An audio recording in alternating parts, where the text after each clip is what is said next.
Alors les amis, bonjour. Aujourd'hui, je me suis permis une fois de plus de vous produire cette petite vidéo parce que, vous savez, je suis un peu choqué, hein. Parlons de quelque chose parce que on a l'impression que dans notre pays, le Cameroun, où nous y sommes actuellement, ceux qui sont censés être des leaders politiques ou de l'opposition se moquent de nous.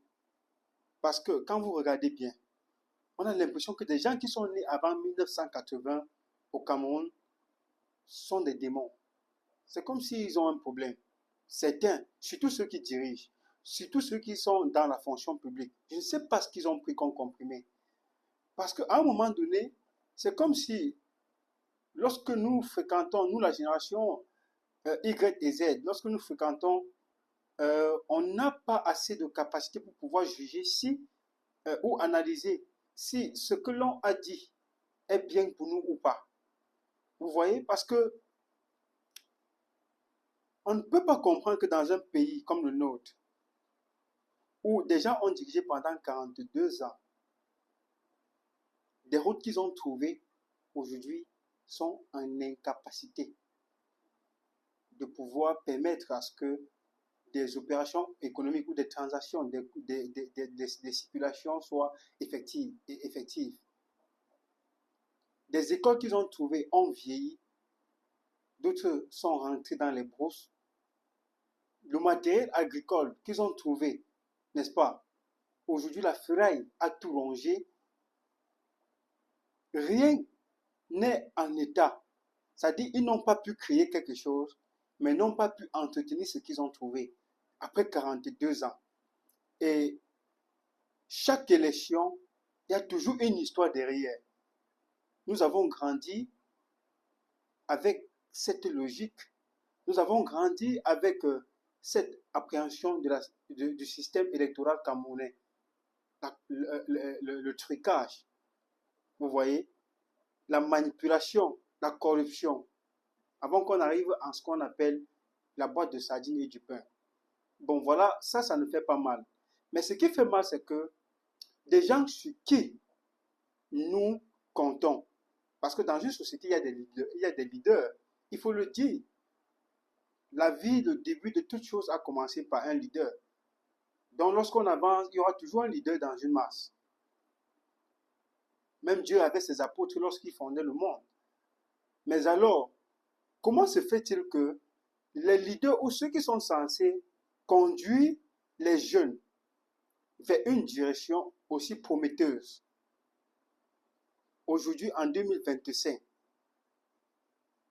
recommandent encore l'élection ou encouragent les jeunes à s'inscrire massivement sur les listes électorales pour pouvoir aller faire des votes?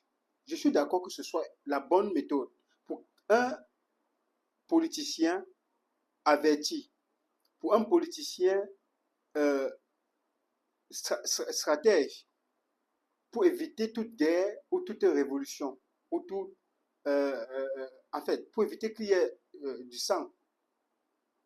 Mais on est tous d'accord que l'élection présidentielle 2025 au Cameroun et d'autres échéances, si les mêmes têtes ou des mêmes personnes qui ont dirigé le Cameroun pendant ces années sont toujours là, l'élection n'aura jamais, sera nulle et sans effet. Parce que le système est fait pour conserver le pouvoir, pour rester au même niveau. Ça, c'est ça l'élection présidentielle au Cameroun. Mais alors, il faut donc penser une méthode qui n'a rien à voir avec l'élection. Il peut s'agir d'un boycott, il peut s'agir, n'est-ce pas, de la désobéissance civile. Il faut trouver une méthode politique pacifique pour pouvoir contraindre ceux qui se sont accaparés du pouvoir et ont fait d'un pays un royaume. Parce que même, non, pas un royaume, ils ont fait d'un pays un canton. Parce que le Cameroun n'a plus aujourd'hui le statut d'un pays. On a l'impression que le Cameroun aujourd'hui, c'est une chefferie traditionnelle. On veut que des opposants politiques au Cameroun aujourd'hui nous disent exactement ce qu'il faut faire en 2025. Parce qu'aujourd'hui, on peut dire qu'ils sont devant. Mais est-ce que c'est l'élection, aller voter pourra changer la situation? Parce que les mêmes causes vont produire les mêmes effets. Ça, soyons un tout petit peu sérieux. Il ne faut plus continuer à nous manipuler. Parce qu'on n'arrive pas à comprendre comment est-ce que aussi un système politique mis en place après 42 ans, aussi solide, parce que le RDPC a pris tout son temps, n'est-ce pas, pour faire asseoir une machine. C'est une machine. Moi, je n'ai pas fait des sciences politiques. J'ai fait droit et des sciences économiques, marketing. Je n'ai pas fait de la politique, mais on n'a pas besoin d'aller à l'école pour pouvoir comprendre ou analyser les faits qui sont passés et les faits actuels et comprendre qu'on est en danger. La situation politique camerounaise aujourd'hui ne demande pas qu'on parle de l'élection tout juste comme ça. Soit, au préalable, il faut trouver donc des astuces pour pouvoir organiser une élection directe, n'est-ce pas, qui se joue à un tour et que les résultats sont directement déclarés. Je ne sais pas comment je vais dire ça, mais sinon, il y a d'abord un autre problème qui est aussi grave, à savoir qu'aujourd'hui au Cameroun, un système politique comme le nôtre, des opposants ne parviennent pas à faire une coalition. Chacun lutte pour son intérêt égoïste et personnel. Il faut que si l'opposition camerounaise ne forme pas une coalition pour aller battre, n'est-ce pas, le système politique actuel mis en place, si ils ne forment pas une coalition, que les jeunes Camerounais ne partent pas voter. Parce que moi, j'ai voté en 2018, je n'irai pas voter cette année. S'il n'y a pas une coalition, la coalition ne veut pas dire que ça sera forcément Maurice Kamto ou Cabral Libi ou Joshua aussi. Non. Cette coalition peut se former et on va dans la foule ou dans les actions durant peut-être les 5 dernières années, on voit un autre jeune Camerounais qui s'est démarqué dans sa posture, qui n'a pas changé d'avis après avoir vu du pain et de la sardine. On le propose comme candidat de la coalition, qui n'a rien à voir avec Maurice Kamto ou avec Cabral Libi. Et d'abord, pour pouvoir mettre à genoux le système politique actuel. Ça, c'est d'abord le premier combat qu'il faut mener.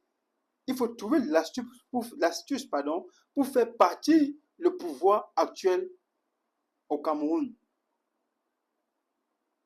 Comme un prêtre disait, même si c'est qu'il faut donner le pouvoir au diable, on verra après. Sincèrement, c'est ce qu'il faut faire. Mais ne venez pas aujourd'hui nous dire que chaque élection, chaque parti politique se présente, ça c'est une distraction politique. Vous voulez nous distraire.